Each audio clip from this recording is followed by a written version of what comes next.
आदमखोर part 2 भाग 2।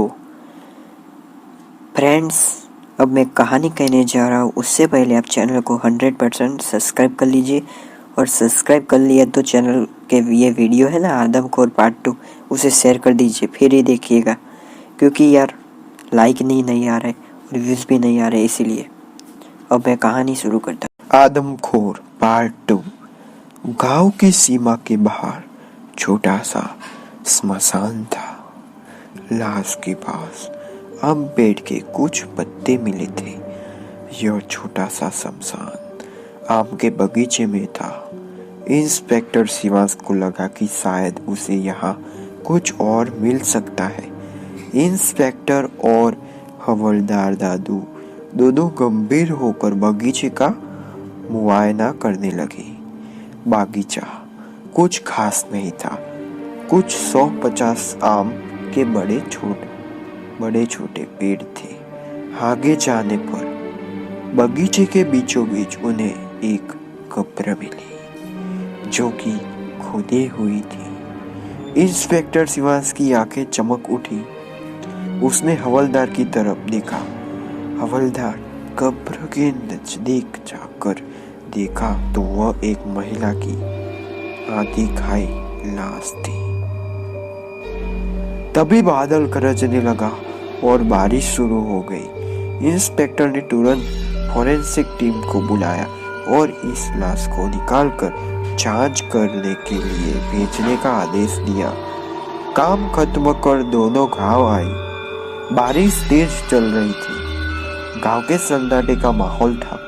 यह लाश वाला वायका गांव में दूसरी बड़ी घटना बन चुकी थी। दिन भर हो गया, बारिश रुकने का नाम नहीं ले रही थी। इंस्पेक्टर शिवांश की बेचैनी बढ़ी रही थी। अब उस महिला की लाश के बारे में कुछ भी पूछताछ करना जरूरी हो गया था। दिन भर रह कर बिजली चमकती रही और गर्जना के साथ बारिश की झड़ी लग रही। उस दिन बारिश नहीं रुकी। अगले दिन बारिश रुकने पर इंस्पेक्टर दोबारा गांव गया और उस महिला के बारे में भी पूछताछ करने लगा। पूछताछ करने पर पता चला कि वह महिला पिछले ही दिन मृत्यु को प्राप्त हुई थी और उसे वहीं दफनाया गया था। अब इंस्पेक्टर को पोस्टमार्टम रिपोर्ट की देरी थी। गांव वालों ने बताया कि इस महिला की मृत्यु किसी लाइलाज बीमारी की वजह से हुई थी। बीमारी के जोर मारने पर वह अजीब अजीब तरीके से चिल्लाती थी और कहती थी, सब मरेंगे, सब मरेंगे। बस यही कहते हुए वह पूरे गांव में घूमती रहती थी। उस महिला का इस दुनिया में और कोई नहीं था। बेचारी गरीब थी, अपना इलाज नहीं करवा सकी, जड़ फूंक में लगी रही और असमय मर गई। अब इंस्पेक्टर शिवांश इस दोनों घटना को एक कड़ी में जोड़ रहा था। दोनों लाशों की पोस्टमार्टम रिपोर्ट आने पर पता चला कि उस आदमी की मृत्यु किसी बड़े जानवर के द्वारा एक ही झटके में गर्दन को मारे जाने पर हुआ था, और उसके शरीर पर जिस पंजों के निशान थे उसी पंजों के निशान उस महिला की लाश पर भी था। मामला बड़ा अजीब था। आखिर वह कौन सा जानवर हो सकता है? इंस्पेक्टर ने पोस्टमार्टम फॉरेंसिक टीम के डॉक्टर से पूछा तो उन्होंने बताया कि हो सकता है यह कोई शेर, भेड़िया या लकड़बग्गा हो। जंगल में खाने को नहीं मिला होगा तो गांव की ओर कुछ किए होंगे, हो सकता है। पर लाश के आसपास तो ऐसा कुछ भी नहीं मिला है जिससे पता चले कि यह कोई जानवर ही है। वैसे भी गौर करने वाली बात यह भी है कि हर रोज गांव के पालतू जानवर रात में घरों के बाहर ही बांधे जाते हैं। उस पर भी हमला हो सकता था। ये भी सही है। इंस्पेक्टर अपने घर आ गया। रात में वह अपनी बालकनी में बैठकर सोच रहा था कि आखिर वो क्या है जो इतना ताकतवर हो सकता है कि एक ही झटके में किसी व्यक्ति को मार डाले। और दूसरी बात, वह अकेला कब्र को खुद कर लाश को खा सकता है। अगर जानवर ने खुदाई की होती उसके पंजों के निशान तो जरूर मिलते, और वहां पर ऐसा कुछ भी नहीं था। इतना तो जरूर है, मैं यह केस लेकर अपना सिर खुद मौत के मुंह में डाल रहा हूँ। क्या मैं कोई गलती तो नहीं कर रहा हूँ? इस तरह के अनेकों विचार के साथ थका मांदा इंस्पेक्टर गहरी नींद के आगोश में चला गया। आज सुबह सुबह एसपी सर का फोन आ चुका था कि इस केस को जितना जल्दी हो सके खत्म करो, क्योंकि गांव में दहशत का माहौल है। अगर अचानक एक आध केस और आ जाए तो लोगों को घर से निकलना बंद कर देंगे। इंस्पेक्टर सिवास के लिए भी यह बहुत बड़ी चुनौती थी।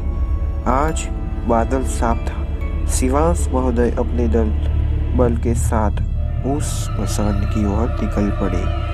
शमशान में दोबारा अच्छे से खोजबीन की गई, पर बारिश के कारण कुछ भी मिलना असंभव था। उस कब्र में भी पानी भर चुका था। पोस्टमार्टम में भी कुछ खास जानकारी नहीं मिल पाई। वो गांव में कई लोगों से पूछताछ किए और अपने मुखबिर छोड़ दिए, पर नतीजा सुनने नहीं। मृतक का किसी के साथ कोई दुश्मनी नहीं थी, बस उसकी पत्नी थी जो उसे नकारा समझकर छोड़कर तलाक लेकर अपने मायके चली गई थी। तभी सिवास के पास लैब से कॉल आया। डॉक्टर ने बताया कि मृतक के गर्दन और शर्ट में मिट्टी के कुछ नमूने मिले हैं, और वही मिट्टी के नमूने ज़्यादा मात्रा में उस महिला की आधी खाई लाश में मिली है। इससे खास बात क्या है डॉक्टर? हो सकता है कि वो जानवर उस महिला को खाने के बाद इस पर हमला किया है। हाँ, जरूर हो सकता है इंस्पेक्टर, पर वो मिट्टी उस कब्र की मिट्टी से अलग है। क्या? मैं समझा नहीं। जी हाँ इंस्पेक्टर, वो मिट्टी उस महिला की कब्र की नहीं है। ये लाल काली मिश्रित मिट्टी है। अजीब है, मतलब वो जानवर ऐसी जगह से आया है जहाँ लाल मिट्टी पाई जाती है। हो सकता है, मुझे ये ध्यान देने योग्य लगा। ठीक है, थैंक यू डॉक्टर। कुछ और जानकारी मिले तो जरूर बताना। ओके। ये सुनो, इंस्पेक्टर ने खेत की ओर जाते एक व्यक्ति से पूछा। जी साहब, यहाँ लाल मिट्टी किधर मिलता है? साहब, वो लाल मिट्टी जंगल की दूसरी ओर बोरो खदान के पास एक पुराने झोपड़ी के पास है।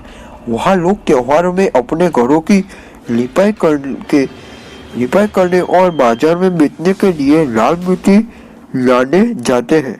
अच्छा। इंस्पेक्टर ने तुरंत 30 सदस्यों की समस्त टीम बनाई और अगले दिन जंगल की ओर निकल पड़े। इधर गांव में सुबह सुबह हल्ला हो गया कि गांव का चरवाहा लाखन पागल हो चुका है। सब तरह चिल्लाते हुए घूम रहे हैं कि वो किसी को नहीं छोड़ेगा। सब मरेंगे, एक एक करके सब मरेंगे। दोस्तों, ये थी आदमखोर की कहानी। दोस्तों, इस गांव में ऐसा हुआ कि सब लोग पागल होने लगे और घूमने लगे। ये था वो आदमखोर जो सबको डराता था। कोई आदमखोर था। ये हॉरर स्टोरी आपको कैसी लगी कमेंट कर जरूर बताएं।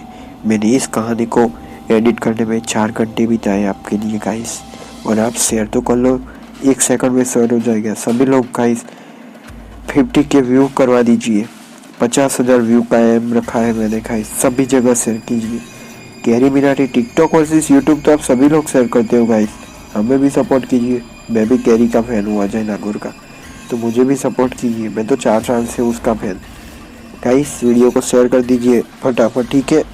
मैं भी 1:05 हुई है रात को शूटिंग कर रहा हूँ, तब शेयर कर दो।